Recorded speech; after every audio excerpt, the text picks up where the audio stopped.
they conducted a joint overview of laws that criminalise poverty-related life-sustaining activities last year.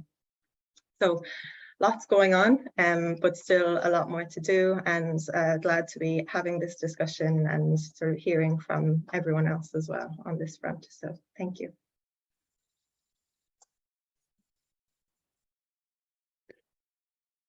Thank you so much, Tríona, for a very comprehensive and interesting presentation.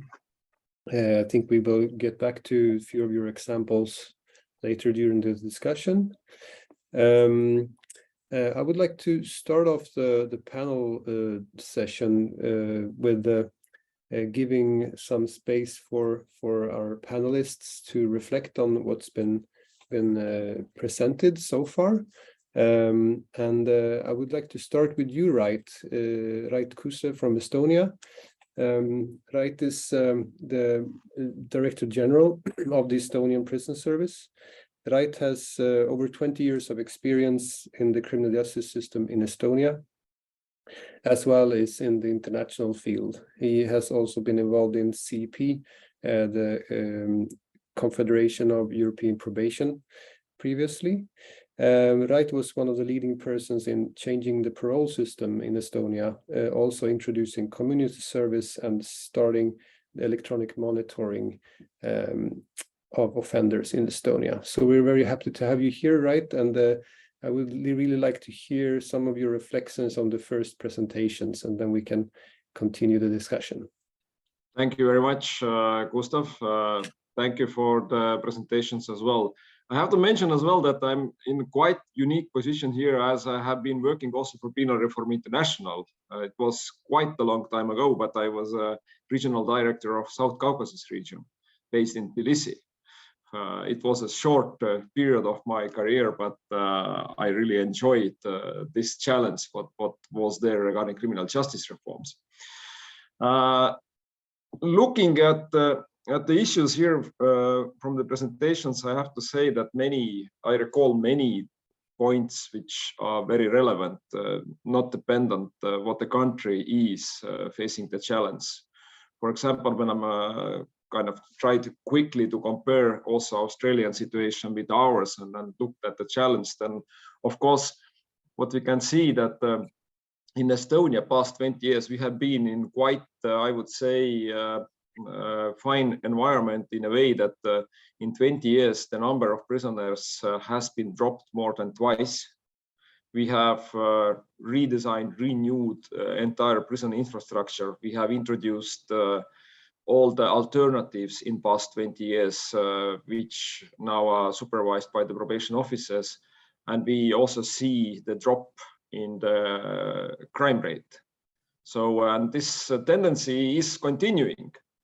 Nevertheless, what is the challenge still there is that our starting point was not a very comfortable one, because we had to reform entire state.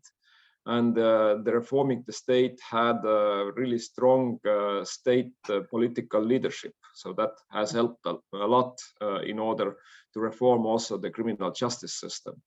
So I think that the first thing is that there has to be a commitment, not only the political commitment, but it also has to be commitment from different stakeholders to make the change happen. The challenge still for Estonia is that nevertheless of dropping our use of incarceration significantly, we still have 3 times more prisoners per 100,000 inhabitants than our good neighbor Finland. So we are still behind the EU average. So basically, we still have something to do in order to make our criminal justice system more humane, to also to reduce the length of imprisonment and so on. So in a way, this challenge is continuing, but it looks trend-wise, it looks very positive for us, because the trend of declining need for incarceration seems to be going on. So here we are with this. But as said, I have to say that strong leadership from every stakeholder is a necessity, I would say. Somewhat there is, of course, a debate about that as well, that how the criminal justice system is delivering, what is the reoffending rate, for example. But I think that apart from that, it is also important that what the solution itself will cost you, and the outcome in terms of the reoffending rate might not be in the public discussion always the only question, because we all know that imprisonment has its strong limitations to make a better delivery in terms of reoffending, because being incarcerated, being isolated already kind of increases also the chances that you may face more problems. I was also just one more thought, that I was also very paying very much attention to the discussion that who are in the prison, which was in the last presentation. I think that this is something which is a somewhat also the delicate issue. In Estonia, perhaps we have less diversity inside the prisons that who are there, but I can recall that also when looking at the women, what is the crime they are sentenced to imprisonment is very similar. A lot of related to the drugs, a lot of related to be victim, I would say, even of certain circumstances, domestic violence and so on. So it's very, very, very difficult. What I feel that where is the challenge is that how does the social welfare system collaborate with the criminal justice system? So because in a way we can do the small part of the work, but then before us and after us the problems are still there. So the prison doesn't itself create any problems in a way, because the problems we are dealing with are starting long before us, and they actually have to be addressed also long after us. So in a way, the focus and attention has to be perhaps sometimes not even what the criminal justice does, but what is happening before and after criminal justice, and how the criminal justice is able perhaps to kind of, show that where are the very painful dots in the society, I would say. So in a way, it is well known that the prisons only show where the society faces the most of the challenges, or at least some of them. So I think that the discussion as such, what we are having today here, is utmost important. And I think that globally, looking at the presentations and looking at our own experiences, globally, the challenges aren't so different at all. Perhaps the responses need very good local touch and understanding of the stakeholders and the motivations behind the stakeholders. But in general, it is very encouraging to see that the debate is very relevant and very understandable, and we can all perhaps learn and be in that debate. Thank you. Thank you, Rait. We will most probably get back to the Estonian example later on. The second panelist I would like to introduce is Jan-Erik Sandlie. He's the Deputy Director of the Directorate of the Norwegian Correctional Service.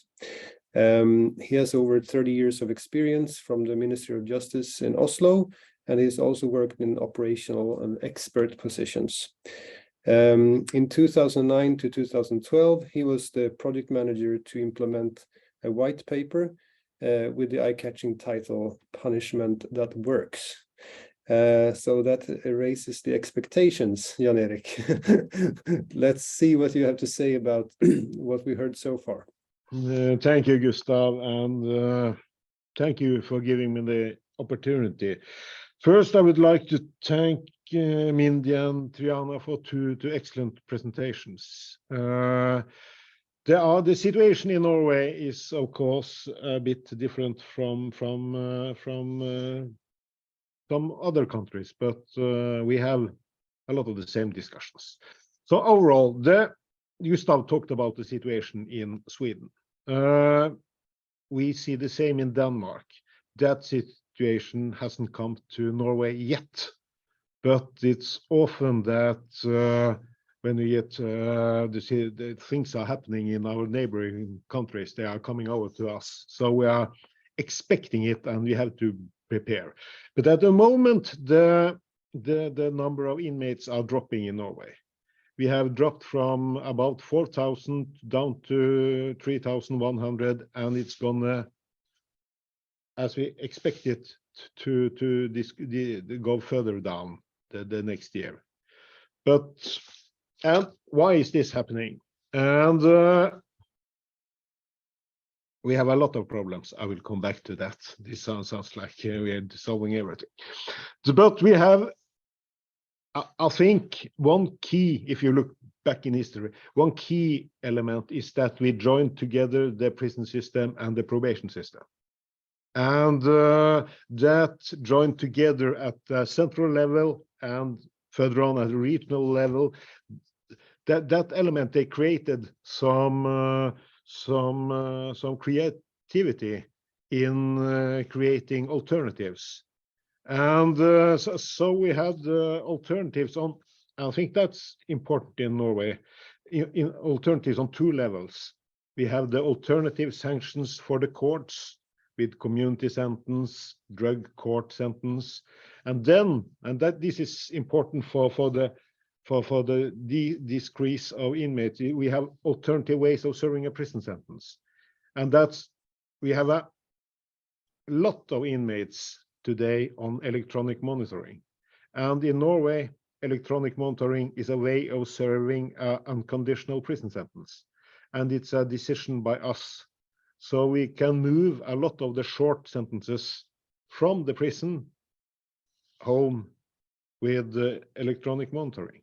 And I think that's this year we will get about between 6,500 and 7,000 sentences for unconditional prison, and 3,500 will be served at home.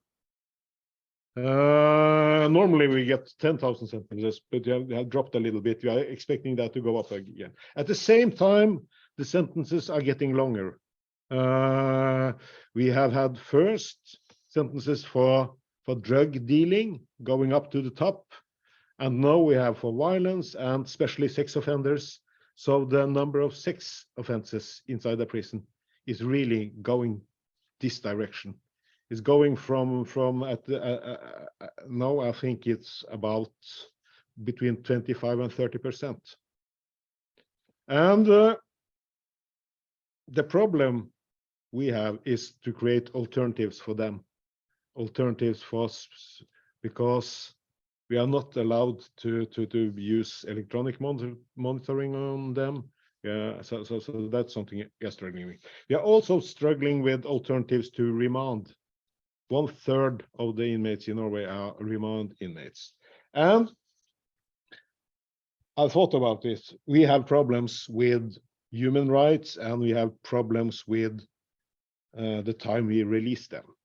The white paper Gustav mentioned, punishment that works. There we introduced what we call the reintegration guarantee.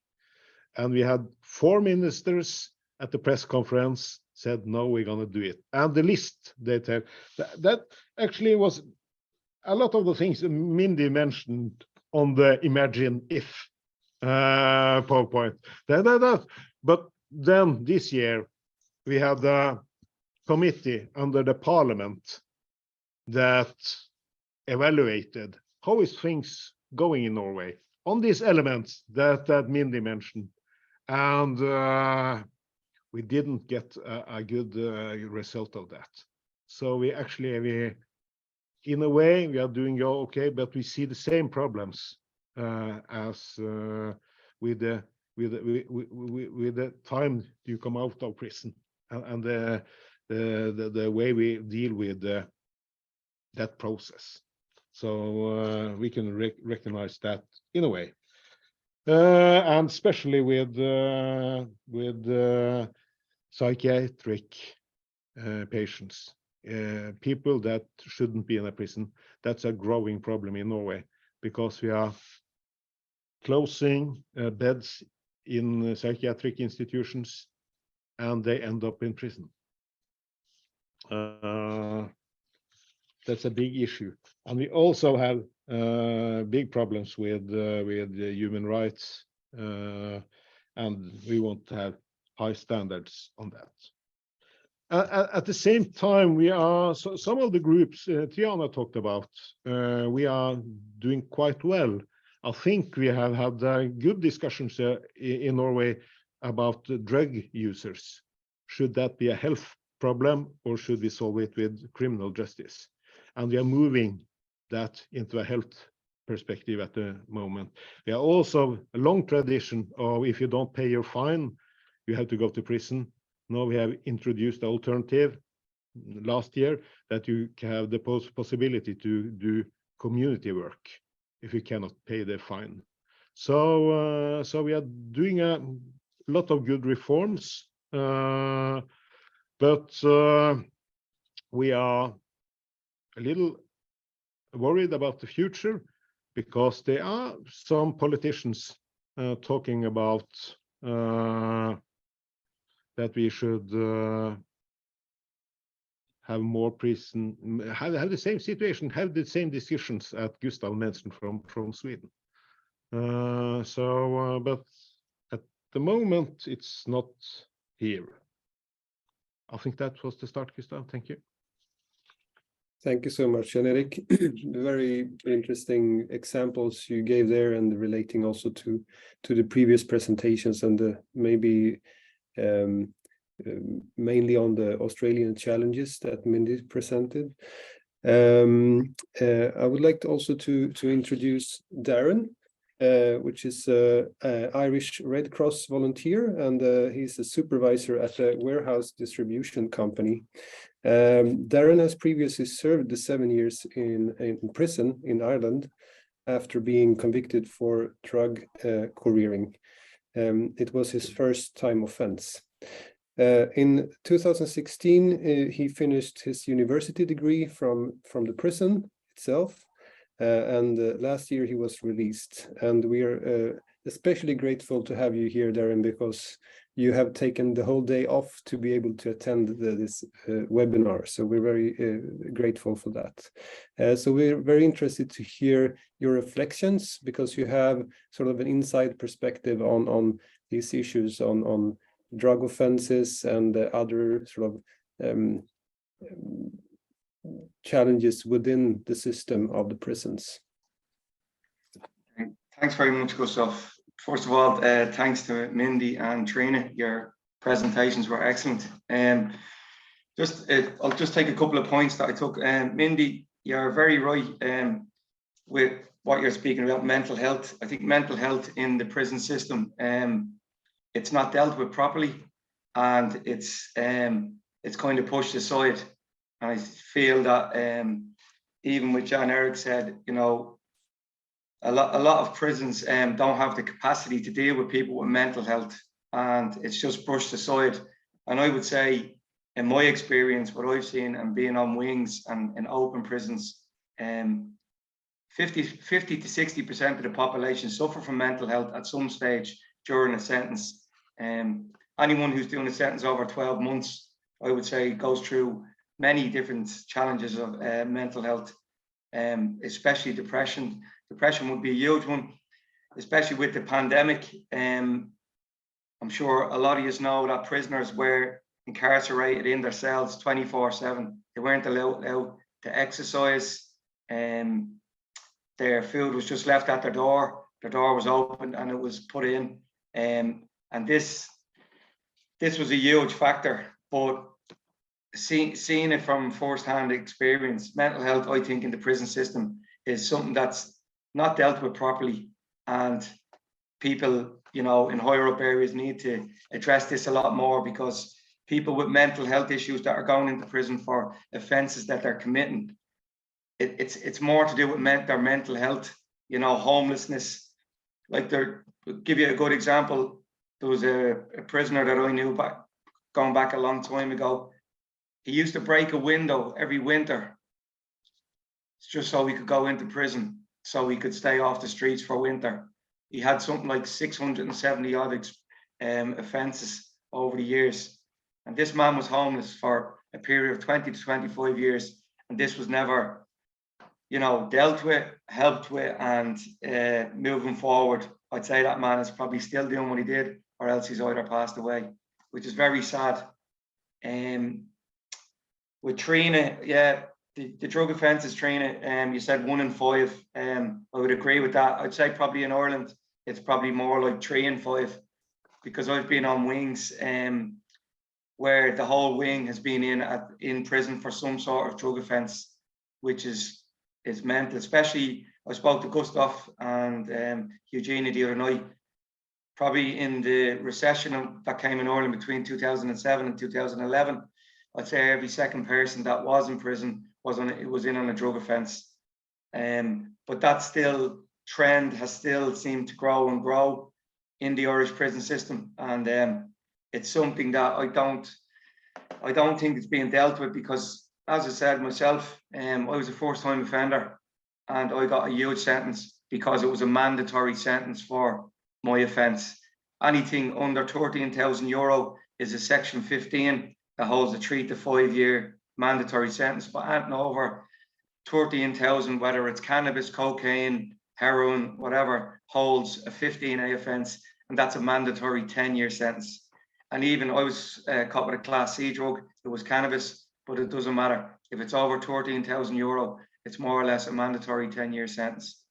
Which is pretty sad like that, because when I was convicted, the judge said to me I had so much to offer the community. I'm an ex-footballer.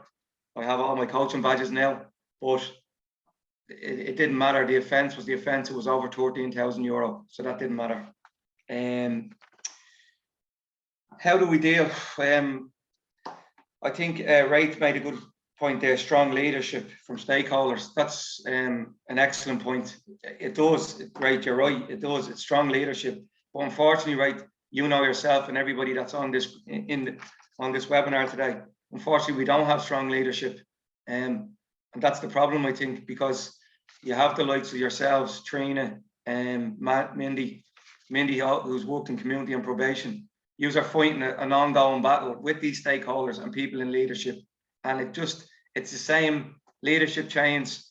And then you're fighting the same battle each time with each government that comes in, and it's the same thing again, and nothing really changes. The Irish prison system has made good leaps and bounds of improving, but if you look at, as Jan-Erik was saying there, the Swedish, or it seems the Scandinavian, seems to have a better system, as in it's less severe. They were talking about tags, for the less offences, people being out on tags. That's not even heard of in Ireland. They said it's too much of a cost now, and that system is more or less done away with, which is really, really sad, because I think minor offences can be worked with people if they are on a tag. They do they do serve their sentences at home, but serving their sentences at home is grand, but they need to be linking in with a good probation officer, good community services that, you know, encouraging them to be proactive in the community. And I don't think there's enough systems in any prison systems around the world that's, you know, community and probation are very, very limited. Mountjoy, one of the biggest prisons in Dublin, in Ireland probably, are lucky to have 2 community and probation officers at any one given time, which, you know, you could have a population of up to maybe 1,000 to 1,500 prisoners, or 8 to 1,000, even 800 to 1,000, with only 2 probation officers. So, as Rait made a strong leadership, but if they're not introduced, there should be at least 10 probation and community welfare officers to try and help prisoners to reintegrate to society. And Mindy, you made a fantastic point there as well about 50% of the prison population that are released return to prison. Well, I mean, if there's better services within the prisons before they get out, would this not decrease that number? Because 50% is a huge, and there's a saying in prison, if you go into prison once, that's fine. If you go in twice, it's a revolving door for the rest of your life. Because if you look at anybody who comes in on a second offence, it's a repeating offence then for the rest of their lives. I've met some lads that have been in and out from, there was actually one lad that was in prison with, coming in and out of prison since 1975. You know, and this fella was one of the nicest gentlemen you could speak to, lovely man, loved football, very, very intelligent person, but just the system got a grip of him and he was coming in and out of prison all his life. So has the system failed him? Yes, it has. And it's not necessarily the people like yourselves that are really trying to change it. It goes up to, again, strong leadership, strong governments. And I don't think the proper systems being implemented to prisons to combat this. I did an awful lot of work with schools while I was in prison. I gave a talk about my life, about where I came. It was actually projects for third year students. But I think third year is even too late. That's from 15 to 16-year-olds. I think if you could go into schools from 9 to 12-year-olds, have people going in speaking about their experiences, and maybe this could be a deterrent for young people coming into prison. I think a lot of probation service and prison services need to work a lot more with prisoners that have been released, the likes of myself, or people who wouldn't say I call myself a success story, but I use the system to my advantage for studying education. I said to myself, if I'm going to go into prison, I'm going to get a degree. I'm going to come out of prison a much better form of myself. I made a mistake in my life, but that doesn't matter. I made the mistake. I made that decision to make the mistake, so that doesn't matter. But what did I do to, rectify my mistake? And I feel getting in younger schools, working with prisoners, probation service, working with prisoners. I work with the probation service in Dublin. I do groups on overdose prevention, violence prevention with the Red Cross.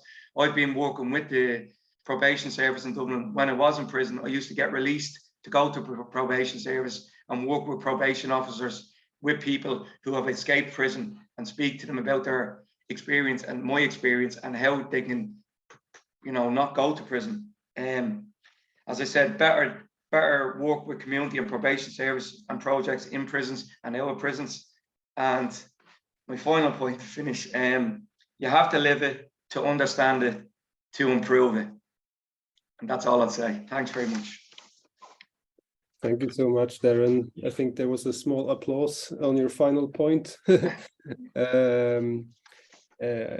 was a very interesting perspective also on sort of including the power of success stories into this picture. Before we leave the floor open to questions from the audience, I would like just to give the possibility for Mindy and Tríona to comment on what's been said. So please go ahead. Thank you so much. I can see that there's a question actually in the Q&A that I've only just realized, so I might just answer that. There was somebody that said that wanted to know about the transition from prison to freedom in Australia and what I think is sort of missing in that regard. And I guess that I just wanted to, and I think also building on what Darren has been talking about. I mean, my background is primarily working with people at that point of release. Just to give you an example of where things I think are not going so well in Australia, is that so we've got around 40,000 people in prison at the moment, but about twice that many in that flow through population, so coming out of prison each year.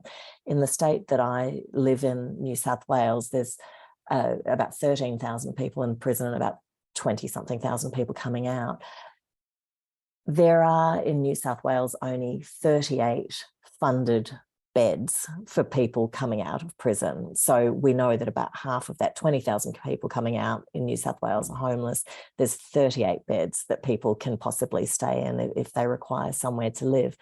We know that there are, however, services often run by the community and often with people with lived experience that are actually sort of centred and working in those services as well. And I know that there's examples of those in other places, certainly in Scandinavian countries. what the research that has happened in Australia shows really clearly is that for those people that do have the luck, or happen to come across one of those services, happen to live in a place where that service is available, we can see a 65% to 70% reduction, not just in offending, but in contact with the justice system, compared to sort of a comparison group, if they have access to support. The problem is it's probably only about 5% of people coming out of prison in Australia that do end up having access to that kind of support, where it is somebody that's really walking alongside that person, that's able to provide the kind of advocacy and support that's required to actually break that cycle. So I think from my perspective, there are lots of great examples of things that work at that point of post-release, of transition and of reintegration. But the vast majority of people, for a whole range of reasons, including resourcing and remote communities and a whole lot of other things in Australia, just do not get access to it. So I just thought I'd mention that there, but which is not to say, so we've done quite a few costings and sort of, I guess, are putting forward proposals to government about what you could invest and what that might look like in terms of actually improving that accessibility. Thank you. Thanks, Mindy. Tríona, any comments? Yeah, thank you all for your reflections and thoughts. I think it's, really striking how similar the challenges are actually in different countries and in different regions. So even though sort of national contexts are very particular and very different and specific, it's actually sort of similar challenges that come up again and again. And I think particularly, this sort of lack of a correlation that we see between rates and the number of people in prison sort of comes up again and again. And I think we saw that very strongly during the pandemic as well, where in some countries, that were able to implement relatively large numbers of releases from prisons, and we didn't see any, impact or any negative impact on crime rates and things like that. So it really does come back to political decision making and what sort of laws and policies are in place that really are sort of more harsh or more stringent with people, and what, coupled with that, then I guess what sort of supports are available for people to turn things around to make positive changes like Darren was talking about, and all of that. So I think certainly your final quote will probably be coming back to you for that, Darren, and using that in a lot of spaces. Yeah, I think one thing that struck me around that as well is, the lack of availability within prisons on sort of, maybe drug treatment and harm reduction services, things like needle and syringe programs only available in prisons in like 9 countries in the world. And even then, like Mindy's talking about, it's a geographical lottery, which it might only be available in one prison in the biggest facility or something like that. So it depends which facility you end up in. And so I think there does need to be a huge drive on all fronts, to increasing the sort of harm reduction services that are available globally in prisons, because there seems to be much more success in the community, but then offering those services in prisons seems to be a massive challenge in a lot of countries. And also thinking really strongly about that support that you were talking about as well, on leaving prison. We know that the sort of the 2 weeks, the 1 month following release can be the hardest for people in certain situations, and can have the highest risk of sort of serious incident or even death. So I think those are sort of key areas where, maybe things can be done within prison services, because a lot of what we're talking about today are, the leadership and the government sort of solutions, that they're not things that prison services have much control over when we talk about the numbers and the populations and things like that. So there's just initial reflections. Thank you, Tríona. Justina, do we have any questions in the Q&A? Yes, Gustav. So we have one question. I would say it's for the whole panel. I would read it out loud since the audience can't see it. So there is one question: is there any evidence on the cost saving of electronic tech home sentences versus prison sentences, or research on recidivism rates for tech versus prison? This evidence would help us gain government, criminal justice system support to shift to using tech sentences. I don't know who would like to answer that question. Any evidence? So Jan-Erik, Okay. and then Rait. When we introduced electronic monitoring in Norway, there was a left-wing Labour Party, and the Conservative Party, they were against. And then after a few years, there was a change. So we had a Conservative government, and they were against. They said, we will have a big evaluation, and if it works, then we will have it. And actually, so we had an external evaluation, and the results were, yeah, actually, electronic monitoring is not very cheap in Norway, but it's a lot cheaper than prison, and the recidivism is lower.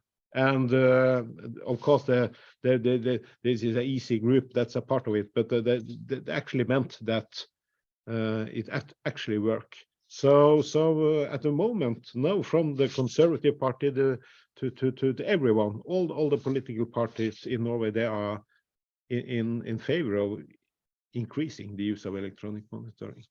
Thank you. Can you just comment on the costs also from the Swedish perspective, where I was working in probation and prison development before? Costs for electronic monitoring was about 200 Swedish kroner, which is 20 euros, compared to a prison, let's say closed facility, maybe it's 300 euros. So it's a huge difference in costs. And then the electronic monitoring is, as Jan-Erik said, not a very cheap solution in Sweden, because it takes a lot of investigation and administration, etc. And also the technology has its cost, but it's still much cheaper than keeping people in prison, right?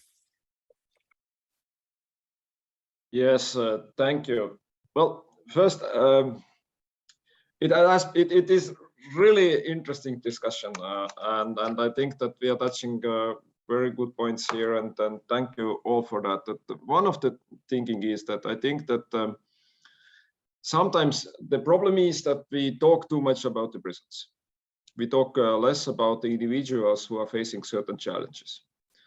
In a way, the prison as such, as an organization, has its perhaps own logic and need why it is existing in the solutions to address crime and how to improve the people. But I would like to see prisons more in a way that it is kind of an environment to address certain behavioral issues, perhaps even environment to take in more risks than we would allow in the society regarding people's behavior.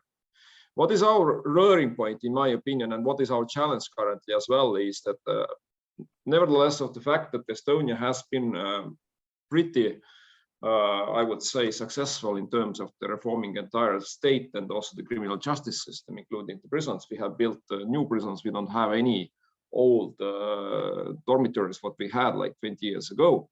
We have closed many old prisons. Then we still have been concentrating on the risk reduction inside the prison quite a lot. And what means the risk reduction? It is that we kind of concentrate on the prison inner security, and we actually deal with that, and that has very little to do with individual coping after imprisonment. So this is something which inside the prison probably needs to be kind of visualized a little bit, and the leadership needs to be there, that how do we work, what are the principles, and whether it is rather, you are working for the momentum where each individual person is returning to the society and should be able, with the skills, habits, knowledge you get in the prison, to cope independently in more satisfactory manner for others around him or her as well.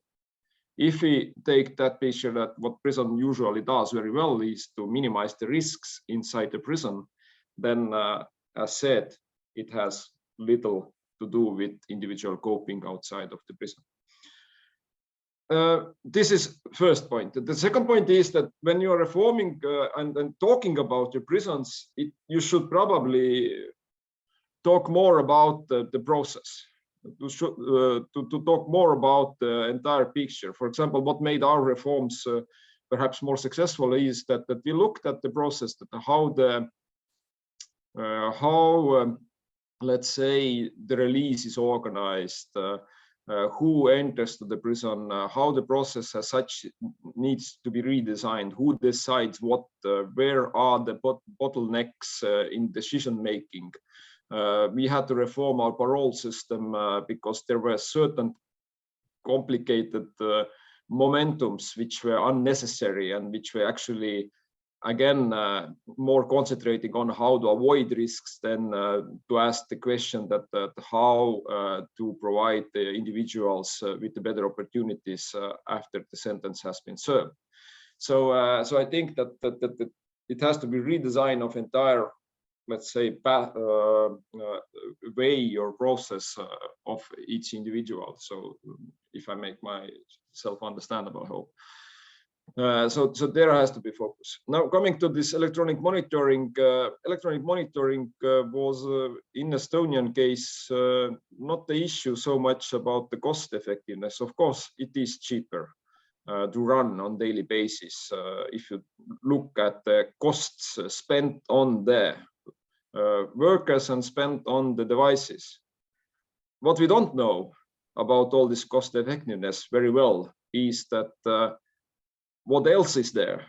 How much is this indirect cost for the society if you are sending someone to the prison, or if you are keeping someone outside? Because the prisoners need social services, they need certain other services, attention, they perhaps even do some repeated offenses which also have certain costs for the society, for people, for themselves. So we haven't been very good, in my opinion, to calculate all that together in order to make that kind of cost effectiveness analysis. It is very, I would say, tricky if you go only to that one number, that, for example, a day or a month in prison in Estonia per one prisoner costs at the moment 2,800 euros.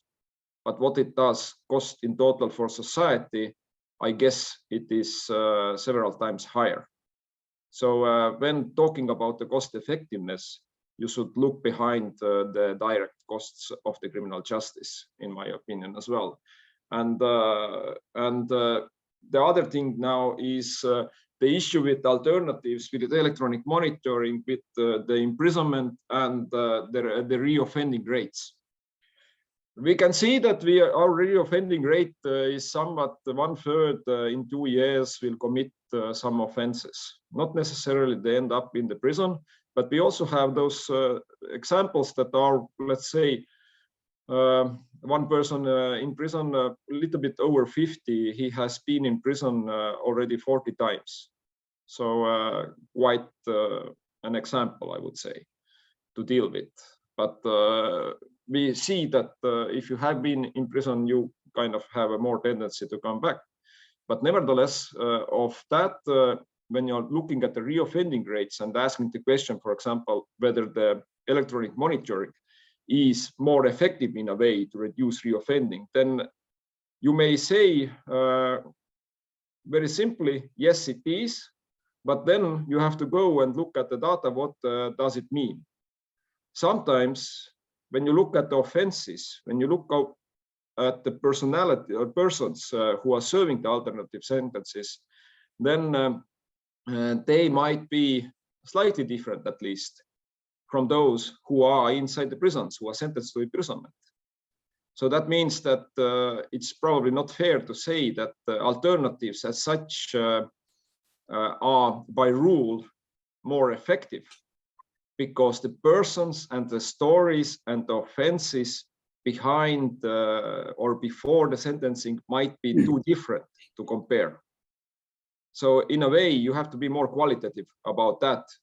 It is perhaps for the public, the general message is not too away from truth if you say that alternatives do more good for the general public and do more good for the people who are serving that. But there is a kind of great list of details which has to be considered when you are kind of redesigning the criminal policy, and it is kind of dangerous to oversimplify this as well. Thank so you. Here I would end. Thank you. Thank you, Rait. So we were talking about Darren mentioned leadership before, and I will exercise some of that leadership now. So I decided to extend the webinar for 15 minutes. For those who have to leave, of course, you can do so. We are grateful for your attendance, and I hope you appreciated this event. We have several questions in the Q&A. Eugenia already printed them as well, so we can also respond to them afterwards, the ones that we can't address in this session. I would just like to quickly comment on Rait's contribution here with the costs and the recidivism rates. So my experience from the Swedish context is that on a policy-making level, costs are not really scaring politicians off. So it might even be the other way around. Adding resources is a sign of action. You know, we add 1 billion Swedish kronor to the budget of the correctional system. That's a way of showing that you're tough on crime. So it might even be the other way around. Efficiency is not sort of always attractive to politicians or policymakers. So that's one point I want to make. The second one is on recidivism. I totally agree with Rait that there is an issue with the selection into different pathways in the criminal justice system, and it's very hard to evaluate the efficiency of each strand of measure. So I think you should focus also, of course, including this, but you should also focus on sort of values in general, like what society we want in the long term. That is sort of the leadership that we need and the discussion we want to have. So this also brings us back to an inclusive society where and how we sort of see crime as a social problem and not as the devil himself. So I think it's really sort of a narrative issue that is that we have to fight with. And I'm quite curious to hear, if we have the time, from Mindy also to hear how can this be sort of affected in the Australian context. But we also have several questions. I would like to, Justina, can you maybe bring one more question to the table? Sure. So we have one question. It is more related to political attitudes. So until there is a change at the highest political levels truly towards a rehabilitative justice system model and away from the human warehouse that certainly exists in the UK, for example, there will be no changes to the justice system. It is just not politically expedient to drive more rehabilitative activity on and onward to crime prevention. So the question is, what other than carrying on bashing away at the collective brick wall can we do? So thank you, Justina. That actually sort of brings us to you, Mindy, and the response. Yeah. Sure. Yeah. Yeah, look, thank you so much. And I think it's such an important question. And I do think that the question of leadership also really operates at the point of politics. What we're trying to do at the Justice Reform Initiative is really focus on that political piece of work. Our advocacy is very deliberately cross-party, and that means that our patrons are representatives of both sides of politics here in Australia, and in fact of independents and Greens. What we're seeing in some jurisdictions, for example, just last week in Tasmania, we have a Conservative government in Tasmania. They introduced a really reformist sort of youth justice blueprint, which was supported by both the Labor Party and the Greens. And our role at the Justice Reform Initiative is to applaud that very, very loudly. So we want to be encouraging that sort of behaviour when it happens. What I guess I would say is that there is some evidence in Australia around the failure of tough on crime policies when it comes to elections in recent years. So although, you know, we tend to think that this is a sure thing as a vote winner, what we've seen actually in a few jurisdictions and what some market research that we've been involved with has shown is that the community, in fact, are getting incredibly tired of tough on crime rhetoric, especially in those communities where there is sort of fear of crime and where perhaps there are sort of spates of particular sorts of crime. So, for instance, in Victoria, the previous election, we've just had an election in Victoria, but the previous election was very much fought on law and order politics by both sides, but especially by the Conservative side of politics. And it was utterly unsuccessful. And when they sort of did a little bit of a post-mortem of their election strategy, they found, in fact, their polling before the election had been incorrect. They'd got it wrong, that in fact the community were not as likely to vote for the party that appeared to be tough on crime. And then we've seen in the last Victorian election, what we've been encouraging politicians to do at election time is just to stop that engagement, to stop running those law and order things. So for us as advocates, it really is about engaging with political parties, not in a public sort of tearing people down sort of way, but having those quiet conversations with all sides of politics and saying, look, we know you don't really believe that more prisons are going to make things better. We know you don't really believe that harsher legislation is going to make a better community. So what about if you just actually, you know, almost do nothing, and we will have a better policy environment. And I think that in Australia, there's very different approaches in different states and territories, but certainly in some jurisdictions, we have seen a real political appetite to start doing things differently, because it is so expensive, and people, you know, there are some states and territories that cannot afford to keep on incarcerating in the way that they are, but also because the alternative doesn't have to be framed in terms of being soft on crime. Like, there's a whole lot of messaging work that you can do. I could talk about this for ages, but I just will say one last thing. The market research that we did at the start of our campaign, where we were really interested in trying to get a sense from the Australian community about the kinds of things that would influence them when they were voting. What we found, in fact, is that incarceration and even community safety were really actually quite low down the list of things that people were concerned about. So in this post-COVID environment, people were absolutely concerned about healthcare, about employment, about the economy. Law and justice issues were way down the list. So I think that we share that information with parliamentarians and say, look, you don't actually need to engage in this tough on crime politics. There's many other things that the community are concerned about. So that's the approach that we're taking, but it's we're trying to do that in a way which is not publicly shaming people, but that is about having conversations and building those relationships and bringing members of the community along that haven't necessarily been engaged in this. Having a former corrections commissioner go along to a political meeting and say, we've got to start doing things differently is very different to having somebody like me that's been jumping up and down about it for 25 years. So having former police commissioners, having unusual voices that are actually part of that, changing that political conversation is really critical.